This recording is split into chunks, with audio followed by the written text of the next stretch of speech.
Hi hello നമസ്കാരം. പുതിയൊരു വീഡിയോയിലേക്ക് എല്ലാ മുത്തുമണികൾക്കും സ്വാഗതം. Welcome back to my YouTube channel.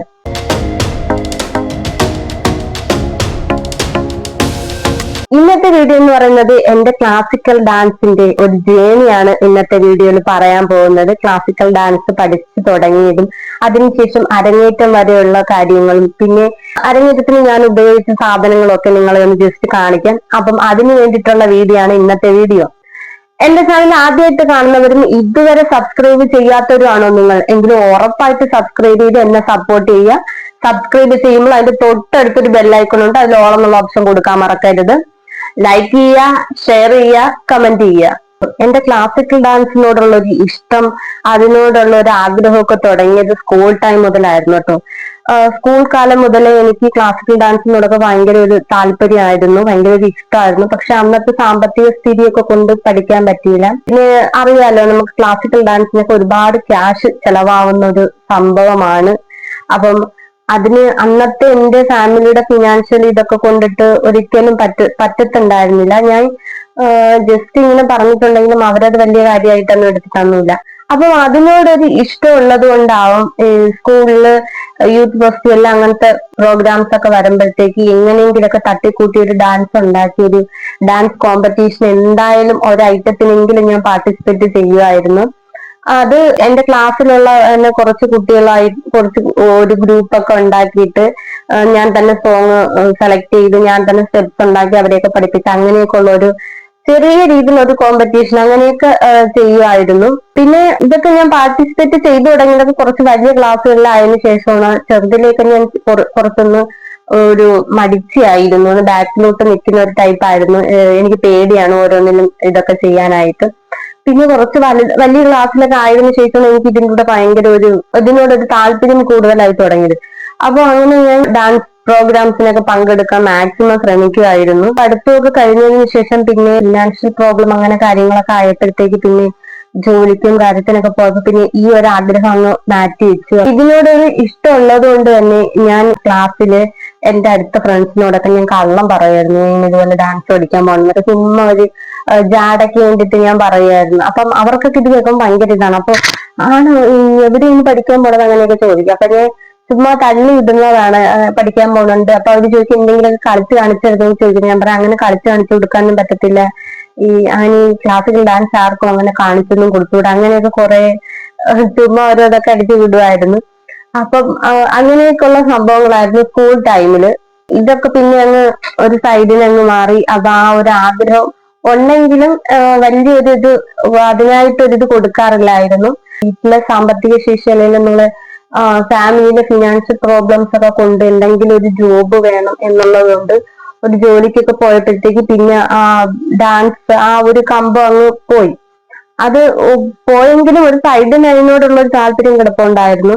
പിന്നെ കുറെ നാള് കഴിഞ്ഞതിന് ശേഷം എനിക്ക് അതിന് വേണ്ടിയിട്ടുള്ള ഒരു സാഹചര്യവും സിറ്റുവേഷനും ഒക്കെ വന്നപ്പോഴത്തേക്ക് പഠിക്കാൻ എനിക്ക് അതിന് സാധിച്ചു. ഒരുപാട് വർഷങ്ങൾക്ക് ശേഷമാണ് മനസ്സിൽ തങ്ങി നിന്ന് ആ ഒരു ആഗ്രഹം പൂവണിഞ്ഞത്. വീട്ടില് എന്റെ ഫാമിലിയിൽ ആർക്കും അറിയില്ലായിരുന്നു ഞാൻ ഡാൻസ് പഠിക്കാൻ പോകുന്ന കാര്യം. അത് ഞാൻ അത്രയും സ്വകാര്യമായിട്ട് വെച്ചിരുന്നിട്ട് പഠിക്കാൻ പോയത്. എനിക്ക് മെന്റലി ഫിസിക്കലി ഞാൻ ഡൗൺ ആയി നിന്ന സമയത്ത് എനിക്ക് അതിൽ നിന്നൊക്കെ ഒരു ഇത് കിട്ടാൻ വേണ്ടിയിട്ട്, ഒരു മോചനം കിട്ടാൻ വേണ്ടിയിട്ട്, അതിനൊക്കെ വേണ്ടിയിട്ടാണ് ഞാൻ കൂടുതലും ഡാൻസ് പഠിക്കാം എന്നുള്ള തീരുമാനത്തിൽ എത്തുന്നത്. പഠിക്കുകയൊക്കെ ചെയ്യുമ്പോഴത്തേക്ക് നമ്മുടെ ബാക്കി നമ്മൾ മെന്റലി ആയിട്ടുള്ള കാര്യങ്ങൾ ഫിസിക്കലി ഒക്കെ നമ്മൾ നല്ലതുപോലെ ഓക്കെ ആവും. അപ്പം നമ്മുടെ ആ ഒരു ഇഷ്ടം ഇതിന്റെ കൂട്ടത്തിൽ നടക്കും. അങ്ങനെയാണ് ഞാൻ ഫസ്റ്റ് ഡാൻസ് പഠിക്കാൻ പോകുന്നത്. ഞാൻ ഡാൻസ് പഠിക്കാൻ പോണത് ഒരു വിഷുവിനായിരുന്നു. വിഷു ഒരു 1-ാം തീയതി ആയിരുന്നു. 1-ാം തീയതി വിഷു, അന്ന് വിഷു ദിവസമായിരുന്നു. അന്നാണ് ഞാൻ ഫസ്റ്റ് ഡാൻസ് പഠിക്കാൻ പോകുന്നത്. അപ്പോൾ ഡാൻസ് പഠിക്കാൻ പോയി. അപ്പൊ അവിടുത്തെ ടീച്ചറൊക്കെ എൻ്റെ അടുത്ത് ഞാൻ ഡാൻസ് പഠിക്കാൻ പോയപ്പോ അവിടുത്തെ ടീച്ചർ നല്ലൊരു ടീച്ചറായിരുന്നു. അപ്പൊ എല്ലാ രീതിയിലും സപ്പോർട്ടൊക്കെ ചെയ്യുന്ന ഒരു ടീച്ചറായിരുന്നു. ഞാൻ ആ ടൈമിൽ വർക്ക് ചെയ്തുകൊണ്ടിരിക്കുന്ന ഒരാളായിരുന്നു. അപ്പൊ വർക്ക് ചെയ്യുന്നതിന്റെ കൂടെയാണ് ഞാൻ ഈ ഡാൻസ് പഠിക്കാനും പോകുന്നത്. അപ്പൊ നമുക്ക് കണ്ടിന്യൂസ് ക്ലാസ് അറ്റൻഡ് ചെയ്യാനൊക്കെ ബുദ്ധിമുട്ടും കാര്യങ്ങളൊക്കെ ഉണ്ടെങ്കിൽ പോലും ഞാനൊരു സൈഡിലൂടെ ഇതൊക്കെ കൊണ്ടുപോയൊക്കെ ചെയ്ത് പിന്നെ ഡാൻസ് ടീച്ചർ നമ്മളുമായിട്ട് നല്ലൊരു കണക്ഷൻ ഉള്ള ടീച്ചർ ആയതുകൊണ്ട് എന്റെ ഒരുവിധം കാര്യങ്ങളൊക്കെ ടീച്ചറിനെ അറിയാവുന്നത് കൊണ്ടും ടീച്ചർ നല്ല സപ്പോർട്ടായിരുന്നു, എല്ലാത്തിനും ഹെൽപ്പ് ചെയ്യുകയൊക്കെ ചെയ്യുന്ന ഒരു നല്ല ടീച്ചർ ആയിരുന്നു. ഫൈനലി അതെല്ലാം കഴിഞ്ഞ് പിന്നെ അരങ്ങേറ്റത്തിന്റെ സമയമായപ്പോഴത്തേക്കും നമുക്കറിയാം അരങ്ങേറ്റത്തിന് നല്ല ക്യാഷ് ചെലവുള്ള കാര്യമാണ്. അപ്പം അവിടെ ഒക്കെയും എന്നെ നല്ല രീതിയിൽ ഫിനാൻഷ്യലും അല്ലാതെയും ഒക്കെ എന്നെ പേഴ്സണലി എന്റെ ടീച്ചർ നല്ല രീതിയിൽ സപ്പോർട്ട് ചെയ്തിരുന്നു.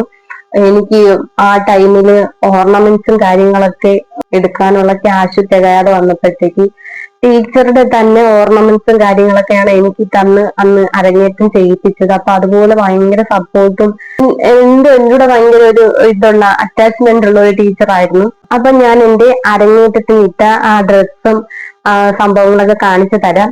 അന്ന് ഒരു തവണ മാത്രമേ ഞാൻ ആ ഡ്രസ്സ് ഇട്ടിട്ടുള്ളൂ, പിന്നെ അതിനുശേഷം ഇതുവരെ അന്ന് ഇട്ടിട്ട് അതുപോലെ വെച്ച കണക്ക് തന്നെയാണ് ഇപ്പോഴും ആ ഡ്രസ്സ് ഇരിക്കുന്നത്. പിന്നെ അത് ഇതുവരെ തൊട്ടിട്ടോ ഒന്നുമില്ല. അപ്പൊ ആ ഡ്രസ്സ് ഞാൻ നിങ്ങളെ ഒന്ന് കാണിച്ചു തരാം. എനിക്കതിങ്ങനെ ഇപ്പോഴൊക്കെ എടുത്ത് ഇങ്ങനെയൊക്കെ നോക്കുമ്പോഴത്തേക്ക് എന്തോ ഒരു ഭയങ്കര ഒരു നൊസ്റ്റാൾജിയല്ല, ഭയങ്കര ഒരു പഴയ ഓർമ്മകളൊക്കെ ഇങ്ങനെ എന്തോ ഒരു ഇഷ്ടം കൂടുതൽ തോന്നും. അപ്പം അത് ഞാൻ നിങ്ങളെ ഒന്ന് കാണിക്കാം. എന്റെ അരങ്ങേറ്റത്തിന് ഞാനിട്ട ഡ്രസ്സും കാര്യങ്ങളൊക്കെ കാണിച്ചു തരാം. അപ്പതാ ഈ ഒരു ബാഗിനകത്താണ് ഞാൻ എല്ലാം വച്ചിരിക്കുന്നത് കേട്ടോ. എല്ലാം അന്ന് പിന്നെ ഇടയ്ക്കിടയ്ക്ക് ഇങ്ങനെ എടുത്ത് നോക്കും, ഓരോ സാധനങ്ങളൊക്കെ എടുത്ത് പൊടി തട്ടിയൊക്കെ നോക്കുമെന്നല്ലാതെ പിന്നെ എന്തെങ്കിലും ഈ പറഞ്ഞതുപോലെ എന്തെങ്കിലും ക്ലാസിക്കൽ ഡാൻസിന് വീഡിയോസ് ചെയ്യുന്ന സമയത്ത് ഞാൻ ചിലങ്കും കാര്യങ്ങളൊക്കെ എടുത്ത് നോക്കാറുള്ള, അല്ലാതെ ബാക്കി സാധനങ്ങളൊക്കെ അതുപോലെ തന്നെ ഇതിലിരിപ്പുണ്ട്. ഇടയ്ക്കിടയ്ക്ക് എടുത്ത് ഇങ്ങനെയൊക്കെ നോക്കാറുണ്ട്. അപ്പൊ നമുക്ക് അതൊന്ന് കാണാം. ഈ ഒരു ബോക്സിനകത്ത് ചിലങ്കയാണ് ഇട്ട് വെച്ചിരിക്കുന്നത്. 2 ചിലങ്കയുണ്ട് കേട്ടോ. 2 ചിലങ്ക എന്ന് പറയുമ്പോൾ ഒന്ന് നമ്മൾ അരങ്ങേറ്റ സമയത്ത് നമുക്ക് 4 വരി വരുന്ന മുത്തിന്റെ ചിലങ്കയാണ് അരങ്ങേറ്റ സമയത്ത് കിട്ടിയത്. ചിലരത് 5 വരി മുത്ത് വരുന്നത് കിട്ടും. ഞങ്ങൾക്ക് 4 വരി മുത്തിന്റെ ചിലങ്കയായിരുന്നു ഇത്. അതിനു മുന്നേ നമ്മള് ഡാൻസ് ഒക്കെ പഠിച്ചുകൊണ്ടിരുന്ന സമയത്ത് നമുക്ക് ക്ഷേത്രത്തിലൊക്കെ പ്രോഗ്രാംസും കാര്യമൊക്കെ വരുമ്പോഴത്തേക്ക് ചിലങ്ക കിട്ടാൻ വേണ്ടിയിട്ട് 2 ലൈനിന്റെ ചിലങ്കയുണ്ട്. അപ്പം അതാണ് ഇതിനകത്ത് ഞാൻ വച്ചിരിക്കുന്നത്. അപ്പൊ കാണിച്ചു തരാം.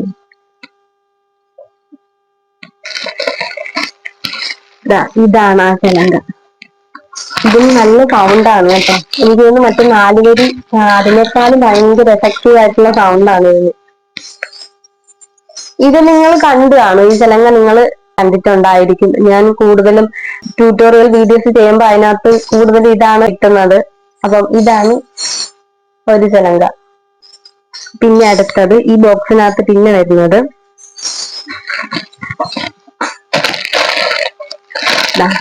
ഇത് വന്നിട്ട് മറ്റേ ചുരുട്ട് നമ്മുടെ ഹെയറിന്റെ കൂടെ സെറ്റ് ചെയ്യുന്ന സാധനം.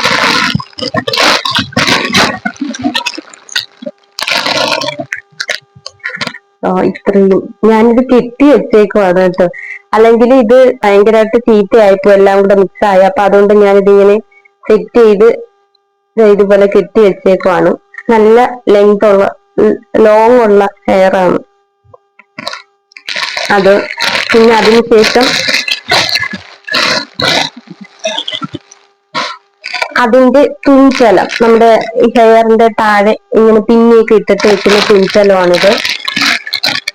അത് 3 ഇത് വരുന്ന തുഞ്ചലമാണ് കേട്ടോ.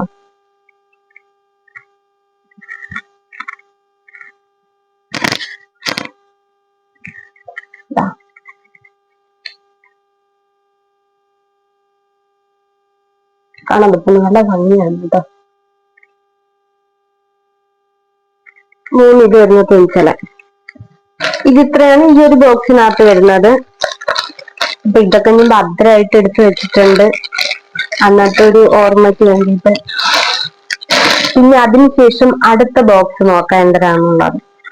അടുത്ത ബോക്സ് ഇതാണ്. ഈ ബോക്സിനകത്ത് എന്താണെന്ന് ഓപ്പൺ ചെയ്ത് നോക്കാം. ഈ ബോക്സിനകത്ത് ഒരു ഇതുണ്ട്, ഹെയറിൽ വെക്കുന്ന ഒരു സംഭവമാണിത്. പിന്നെ അതിനുശേഷം അതേപോലത്തെ നമ്മളിങ്ങനെ ബാക്കിൽ വെക്കുന്നത്, അതും ഹെയറിൽ വെക്കുന്ന ഒരു സംഭവമാണ്. ബാക്കിൽ നമ്മള് ഈ ഇതൊക്കെ വെച്ചിട്ട് വെക്കുന്ന സംഭവമാണ് കേട്ടോ. ഇത് ഇങ്ങനെ വെക്കുന്ന സംഭവമാണിത്. ഇതൊക്കെ അതുപോലെ നല്ല ഭദ്രമായിട്ട് ഇരിപ്പുണ്ട്. എന്റെ ഇവിടെ ലൈറ്റിന് ചെറിയൊരു പ്രശ്നം വരും. അത് ലൈറ്റിന് പ്രശ്നം ഉണ്ടെന്ന് തോന്നുന്നു കേട്ടോ.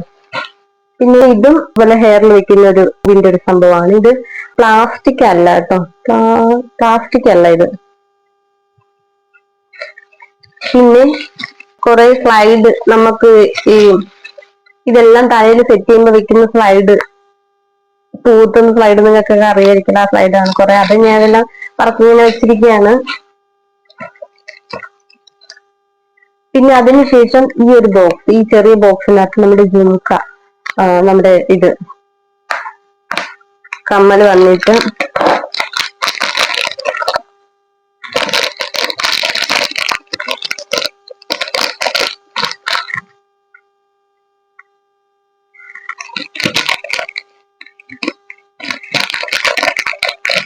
വലിയ ജുമുക്കയാണ് കേട്ടോ. സാധാരണ നമ്മൾ ഇടുന്ന ചെറിയ ജുമുക്കയല്ല, വലുതാണ്, കുറച്ച് വലുതാണ്. നമുക്കിത് ഇടുമ്പോഴത്തേക്ക് നല്ലതുപോലെ വേദന, ചെവി നല്ലതുപോലെ വേദന വരാറുണ്ട് കേട്ടോ.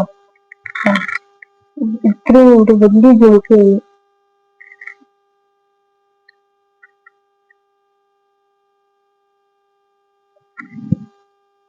ഇത് സെപ്പറേറ്റ് ഞാൻ ഇങ്ങനെ ഇതാക്കി വെച്ചേക്കുവാണ് കേട്ടോ.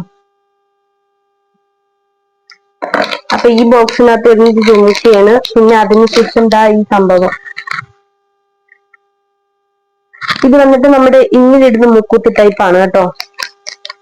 ഞാൻ ജസ്റ്റ് ഒന്ന് കാണിച്ചു തരാം.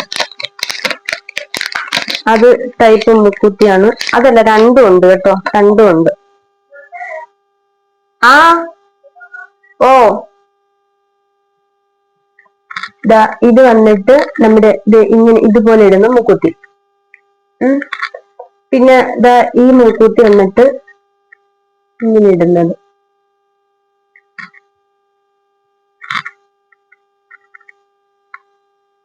ജസ്റ്റ് ഒന്ന് വെച്ച് കാണിച്ചു തരാം.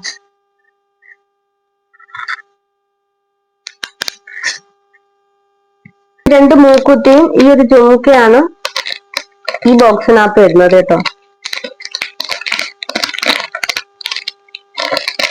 അപ്പൊ അത് ഞാൻ ഈ ബോക്സിനകത്തിട്ട് മാറ്റി വെച്ചു.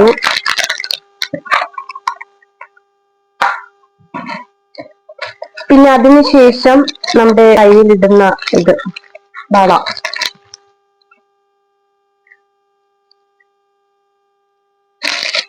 അതിന്റെ ഒരെണ്ണം കിടപ്പുണ്ട്. അത് ഞാൻ ജസ്റ്റ് ഒന്ന് ഇട്ട് കാണിച്ചു.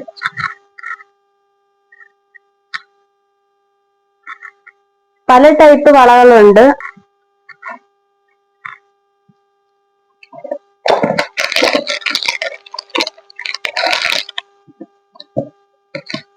പിന്നെ കുറെ സ്ലൈഡും സംഭവമൊക്കെ. പിന്നെ ഇതാ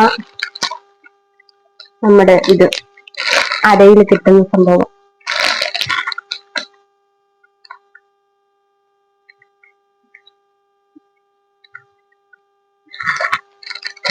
ഇങ്ങനെ അരയിൽ കിട്ടുന്നതാണ് കേട്ടോ. അപ്പം ഈ ഒരു ബോക്സിനകത്ത് ഇത്രയും സാധനങ്ങളാണ് ഉള്ളത്. പിന്നെ അതിനുശേഷം അടുത്തതാ ഈ പാക്കറ്റിനകത്താണ് എന്റെ ചിലങ്ക ഇരിക്കുന്നത് കേട്ടോ. അതായത് അരങ്ങേറ്റത്തിന് കിട്ടിയ ചിലങ്ക ഇരിക്കുന്നത്. അതിപ്പോഴും ഞാൻ ഇതുപോലെ ഒരു ബോക്സിനകത്താണ് ഇട്ട് വെച്ചിരിക്കുന്നത്. എനിക്ക് അന്ന് കിട്ടിയ സെയിം ബോക്സിനകത്ത് തന്നെയാണ് ഇപ്പോഴും വച്ചിരിക്കുന്നത് കേട്ടോ. ഫൈനലി ഒരുപാട് വർഷത്തെ എന്റെ ആഗ്രഹം, സ്കൂൾ ടൈം മുതൽ ഞാൻ ഒരുപാട് ആഗ്രഹിച്ചിട്ടുള്ളത്, മറ്റുള്ള കുട്ടികളൊക്കെ ക്ലാസിക്കൽ ഡാൻസ് സ്റ്റേജിൽ കയറി പെർഫോം ചെയ്യുമ്പോഴും ഒക്കെ ഞാൻ കൗതുകത്തോടെ അവരുടെ ഓരോ സാധനങ്ങളും ഇങ്ങനെ നോക്കി നോക്കി നിന്നിട്ടുണ്ട്. എനിക്ക് ഭയങ്കര ഇഷ്ടമായിരുന്നു. ഒരു പ്രാവശ്യം ഞാൻ ഇങ്ങനെ മനസ്സിൽ വിചാരിച്ചിരുന്നു, ഒരു പ്രാവശ്യമെങ്കിലും എനിക്ക് ഇതുപോലെ സ്റ്റേജിൽ കയറി ഒന്ന് പെർഫോം ചെയ്യാൻ കഴിഞ്ഞിരുന്നെങ്കിൽ എന്ന്, അല്ലെ ഡാൻസ് ചെയ്യാൻ കഴിഞ്ഞിരുന്നെങ്കിൽ എന്നൊക്കെ ഇങ്ങനെ ആഗ്രഹിച്ചിട്ടുണ്ട്. പക്ഷെ അത് പിന്നെ ഒരു സമയത്ത് അല്ലെങ്കിൽ ലൈഫിൽ എപ്പോഴെങ്കിലും ഒരു സിറ്റുവേഷനിൽ എനിക്ക് അതിന് പറ്റും. ഈ ചിലങ്കയൊക്കെ കെട്ടി കളിക്കുന്ന കാണുമ്പോ എന്തോ ഭയങ്കര ഇഷ്ടമായിരുന്നു അതിൻ്റെ കൂടെയൊക്കെ. ഫൈനലി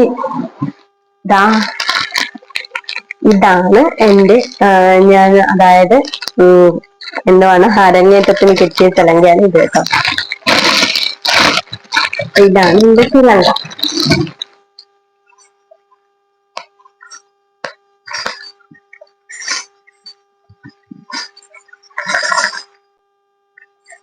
അപ്പൊ ഇതാണ് എന്റെ ചലങ്ക. അപ്പൊ ആ ബോക്സിനകത്ത് ചലങ്കയാണ് വരുന്നത്.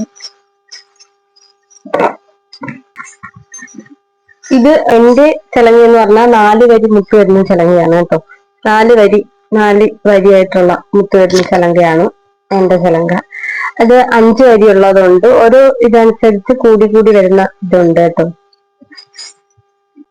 ഫൈനലി നമ്മൾക്ക് അതായത് ആദ്യം ഇങ്ങനെ ഫിനാൻഷ്യൽ പ്രശ്നമൊക്കെ ഉള്ളത് കൊണ്ട് ഞാൻ ആദ്യം ഇങ്ങനെ റെന്റിന് ഡ്രസ്സ് എടുക്കാം എന്നൊക്കെ ഉള്ള ഒരു ഇതിലായിരുന്നു. അപ്പൊ അതൊക്കെ ഞാൻ ടീച്ചറിനോട് ഒന്ന് ഡിസ്കസ് ചെയ്തിട്ടുണ്ടായിരുന്നു.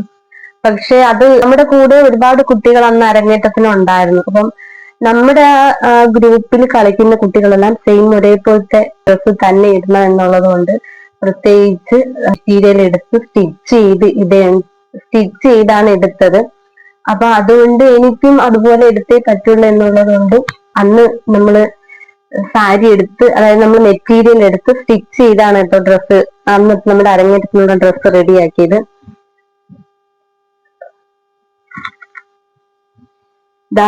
ഇതാണ് നമ്മുടെ ബ്ലൗസ് വന്നിട്ട്. അപ്പൊ ഞാൻ പുറമൊന്ന് കാണിച്ചിട്ട് ഇത് മടക്കി വെച്ചിരിക്കുന്നതിന്റെയാണ്.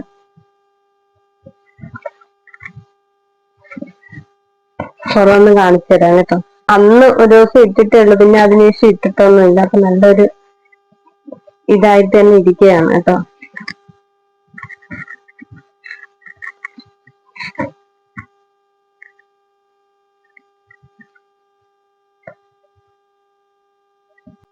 ഇതായിരുന്നു നിങ്ങളുടെ ബ്ലൗസ് വരുന്നത്.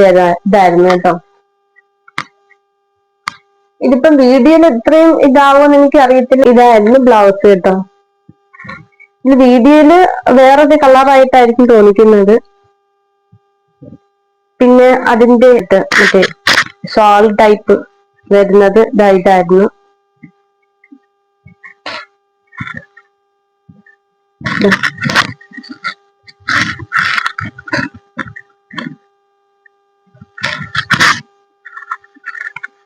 ഇതാണ് കേട്ടോ ബാക്കിലോട്ട് വരുന്ന സംഭവം. ഇതിന്റെ തുഞ്ചലം പോലത്തൊക്കെ വരുന്നത്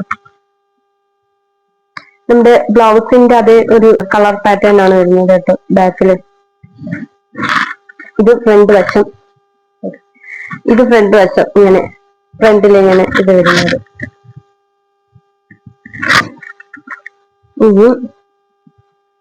ഇനിയാണ് പാന്റ്. പാന്റാണ് ഇത്. ഇതാണ് ഭയങ്കര ഇത്തിരി ലേശം വെയിറ്റ് ഉണ്ട് കേട്ടോ ഇതില്.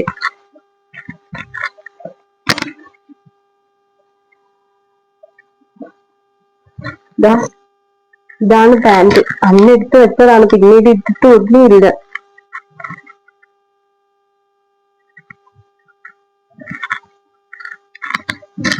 അപ്പൊ ഇതാണ് പാന്റ് വരുന്നത്. അപ്പൊ ഇത് ഞാന് അന്ന് അരങ്ങേറ്റത്തിന് അന്ന് മാത്രമേ ഇട്ടിട്ടുള്ളൂ. പിന്നെ അതിനുശേഷം ഇതുവരെ ഇത് ഇട്ടിട്ടില്ല. അതേപോലെ എടുത്ത് വെച്ചതാണ് കേട്ടോ. അതാണ് ഇതെല്ലാം ഒരു പഴയതായി ഇരിച്ചെടുത്ത്.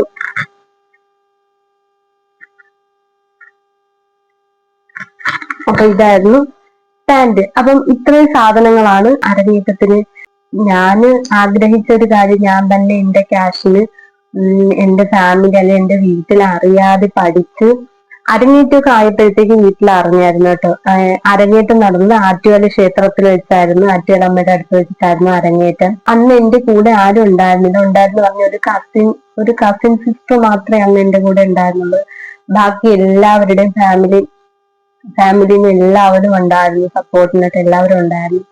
എനിക്ക് പക്ഷെ അതൊരു ഭയങ്കര വിഷമം തോന്നിയെങ്കിൽ പോലും പിന്നെ ഞാൻ വിചാരിച്ചു അതിന്റെ ആവശ്യമില്ല. കാര്യം എനിക്കറിയാം സിറ്റുവേഷൻസ് എന്തൊക്കെയാണെന്നുള്ളത് എനിക്കറിയാം. അപ്പൊ അത് അറിയാവുന്നത് കൊണ്ട് പിന്നെ അതൊക്കെ ഫൈൻ അങ്ങനെ പോയി. പക്ഷെ എന്നിരുന്നാലും എനിക്ക് ഭയങ്കര ഒരു സന്തോഷമുള്ള കാര്യമായിരുന്നു. കാര്യം നമ്മൾ സ്വപ്നം കണ്ട കാര്യം നമുക്ക് തന്നെ നേടാൻ പറ്റും. നമ്മുടെ ആരെയും ബുദ്ധിമുട്ടിക്കാതെ നമുക്ക് തന്നെ അത് നേടാൻ പറ്റും. അല്ലെങ്കിൽ അതിനുള്ള ഫിനാൻഷ്യൽ കാര്യങ്ങളായാലും ഒക്കെ നമുക്ക് തന്നെ ചെയ്യാൻ പറ്റുന്നത് വലിയൊരു കാര്യമായിട്ട് എനിക്ക് എപ്പോഴും തോന്നി. അപ്പം ഇതാണ് എന്റെ ക്ലാസിക്കൽ ഡാൻസിന്റെ അല്ലെങ്കിൽ അരങ്ങേറ്റത്തിന്റെ ഒരു ജേണി എന്ന് പറയുന്നത്. അപ്പം ഓക്കെ, അപ്പൊ ഇത് ഞാൻ നിങ്ങളെ ഒന്ന് ജസ്റ്റ് ഒന്ന് കാണിക്കണമെന്നൊരു ആഗ്രഹം ഉണ്ടായിരുന്നു. അങ്ങനെയാണ് ഞാൻ പിന്നെ ഈ വീഡിയോ ചെയ്തത്. എന്റെ ചാനൽ ആദ്യമായിട്ട് കാണുന്നവരും ഇതുവരെ സബ്സ്ക്രൈബ് ചെയ്യാത്തവരാണ് നിങ്ങളെങ്കിലും ഉറപ്പായിട്ട് സബ്സ്ക്രൈബ് ചെയ്ത് സപ്പോർട്ട് ചെയ്യുക. ലൈക്ക് ചെയ്യുക, ഷെയർ ചെയ്യുക, കമന്റ് ചെയ്യുക. ഇനി അടുത്ത വീഡിയോയിൽ കാണാം. Bye bye മുത്തുമണീസ്.